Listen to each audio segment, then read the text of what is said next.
Greater Hyderabad నగరంలో రోజుకి పెరుగుతున్న ట్రాఫిక్ రద్దీకి చెక్ పెట్టేందుకు రాష్ట్ర ప్రభుత్వం ఒక కీలక నిర్ణయం తీసుకుంది.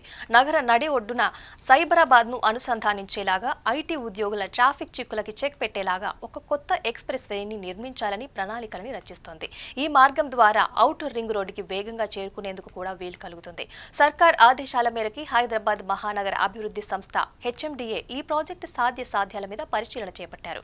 బంజారాహిల్స్ రోడ్ నెంబర్ 12 నుంచి గచ్చిబౌలిలోని శిల్పా లేఅవుట్ వరకు ఈ ఎక్స్‌ప్రెస్ వేని నిర్మించాలని భావిస్తున్నారు. ఈ మార్గం సుమారు 10 కిలోమీటర్ల మేర విస్తరించి ఉంటుంది. దీనిని 6 లైన్ల ఎక్స్‌ప్రెస్ వేగా మెహదీపట్నం నుంచి శంషాబాద్ విమానాశ్రయం వరకు ఉన్న పీవీ ఎక్స్‌ప్రెస్ వే తరహాలోనే నిర్మించాలని ప్రయాణికులు రూపొందిస్తున్నారు.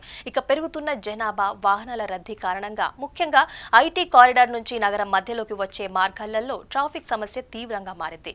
కేబీఆర్ పార్క్ చుట్టూ ఉన్న రోడ్డు, పాత ముంబై రోడ్డు ప్రాంతాలలో ఈ ఇబ్బంది అధికంగా ఉంది. దీనిని పరిష్కరించడానికి ఈ కొత్త ఎక్స్‌ప్రెస్ వే దోహదపడుతుందని అధికారులు భావిస్తున్నారు. ఈ మార్గంలో సుమారుగా 6-7 కిలోమీటర్ల మేర 6 వరుసల స్టీల్ బ్రిడ్జిని నిర్మించాలని యోచిస్తున్నారు.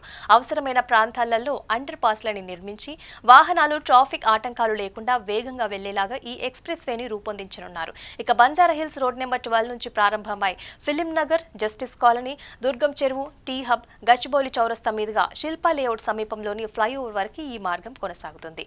ఈ ఎక్స్‌ప్రెస్ వే పూర్తయితే ఓఆర్ఆర్ నుంచి నేరుగా అత్యంత వేగంగా నగర మధ్యలోకి రాకపోకలు సాగించడానికి వీలు కలుగుతుంది. ఇక ముఖ్యమంత్రి రేవంత్ రెడ్డి ఆదేశాల మేరకు హెచ్ఎండిఏ ఈ ఎక్స్‌ప్రెస్ వే నిర్మాణం మీద వేగంగా అడుగులు వేస్తోంది. ఈ ప్రాజెక్టు సర్వే బాధ్యతలని ఒక కన్సల్టెన్సీ బృందానికి అప్పగించింది. కన్సల్టెన్సీ బృందం ఇప్పటికే Banjara Hills road number 12, film Nagar, Durgam Cheruvu, T hub వంటి ప్రాంతాలలో సర్వే చేపట్టింది. ఇప్పటికే రోడ్లు ఉన్న ప్రాంతాలలో ఫ్లైఓవర్ నిర్మాణం, రోడ్ల నిర్మాణ సాధ్యాలు, అండర్ పాస్ల ఏర్పాట్ల వంటి అంశాల మీద క్షేత్రస్థాయిలో అధ్యయనం చేస్తోంది. త్వరలోనే హెచ్ఎండిఏ ఈ కొత్త రహదారి కోసం డిపిఆర్ ని రూపొందించి ప్రభుత్వానికి సమర్పించే అవకాశం ఉంది. ఈ ఎక్స్‌ప్రెస్ వే హైదరాబాద్ మౌలిక వసతుల అభివృద్ధిలో ఒక మైలురాయిగా నిలవనుంది.